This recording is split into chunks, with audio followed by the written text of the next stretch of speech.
Hey everyone, A Complex back with another video, and today we're gonna talk about somatic notes. You can find them in Anthem's Cataclysm, which launched last week, and there are a few different endurance challenges that go along with them. You need to find like the blue, green, purple, and gold colored ones, and then there's also just a few different challenges of collecting so many.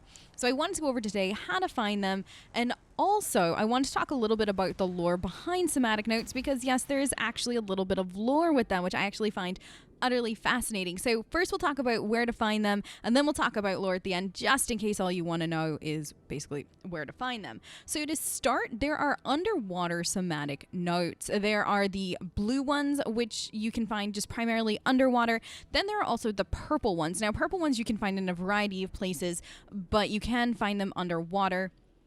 So the inlet where you're kind of in between Brittaheim and Ring of Magnus, that underwater area has quite a few of the different ones that you can find. So as you can see, I just found a purple one, and then there are the blue ones down here, so you can snag those. Also in the Brittaheim event itself, when you go pick up that extra echo, there are quite a few blue ones in there that you can snag as well. However, you can find the blue underwater notes pretty much anywhere where you can find water that you can dive into. There's a few behind like Cass's Forge.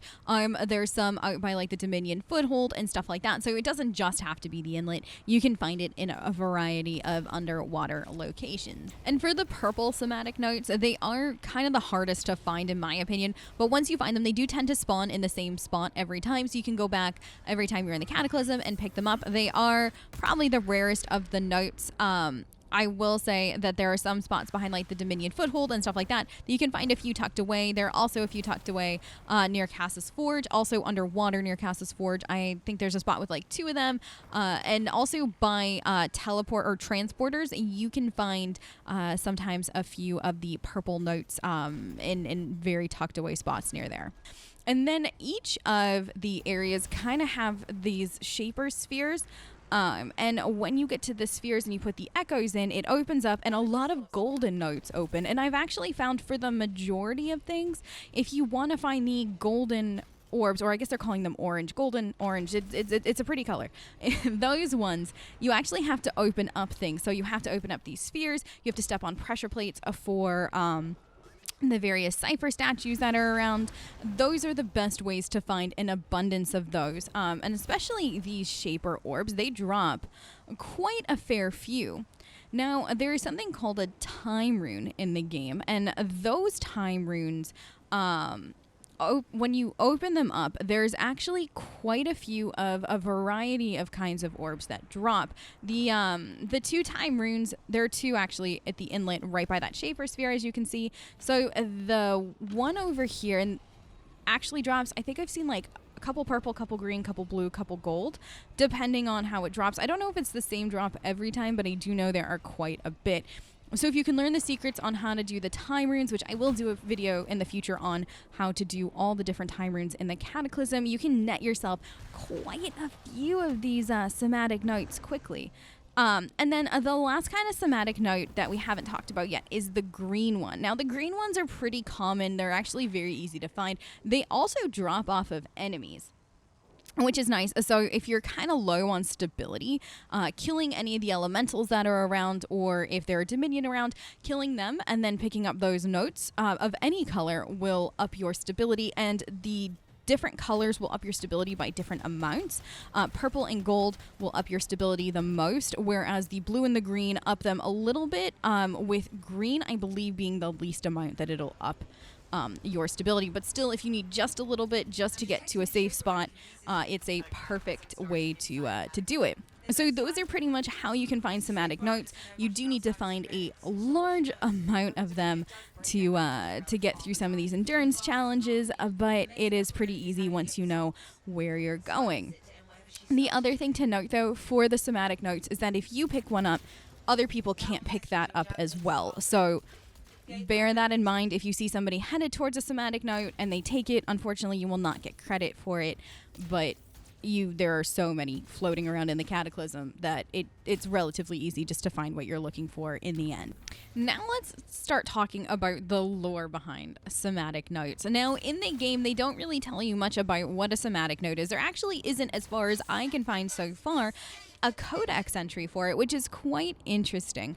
Now, if you're paying attention to what Heyy is saying throughout the game, sometimes when you pick up a somatic note, she'll say your stability has increased. Other times she'll mention that you've gotten a little bit more of reality, leading us to believe that the somatic notes, as we can see as a game mechanic, increase our stability. But what is it doing really? Now, somatics is a real-world term, and it refers to an ancient Greek term that means wave, and not wave like the ocean wave, but wave like kind of like a sound wave. And it specifically refers to like, and this is, and I quote from the Wikipedia, typically the surface of a plate, diaphragm, or membrane, and how it is vibrated, and regions of maximum and minimum displacement are made visible.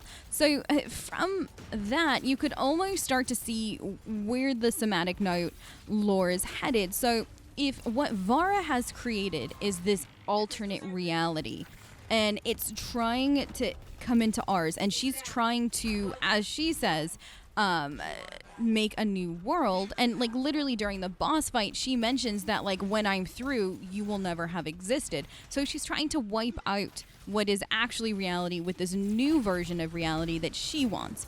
So if we've got, they kind of think of almost like a sound wave, if you will, and we've got her sound wave, which is her reality, trying to fight with what is actually reality, you can kind of see how, you know, sometimes our reality will pop into hers and her reality will pop into ours, because these sound waves, they can't make nice, they can't kind of blend in beautifully, they're fighting with each other, and one of them has to win in the end. So you could almost make the case that these somatic notes are bits and bobs of our reality popping into hers.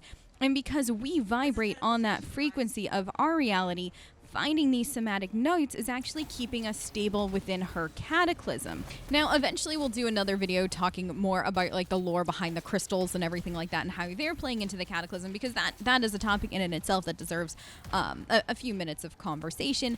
But you can start to see now why the conjunction events that we have in free play, the crystals that are happening, the changed wolf and stuff like that, you can start to see how that's all making sense. If Vara's world is starting to try to play with ours, and it's starting to try to seep in and take over, you can see how they're pulling creatures and stuff like that from that reality into ours. And then you can also see though why there is influence of our reality within here, not to mention it's just, this is what Vara deems as the world. And then taking on this whole somatic note thing a little bit further, if you think of note like a music note, notes, music, vibrations, sound waves, all this other stuff, you can start to see why the game is actually called Anthem. Anthem as in music. You start to understand now why ciphers say that they hear music when they're connected to the Anthem of Creation. Like Faye mentions in the Heart of Rage and everything like that, she's like, I can hear it, it's singing to me. Other ciphers have mentioned that they've heard music within the Anthem of Creation. So this kind of brings to light a whole new way to look at Anthem, to look at what the Shapers did.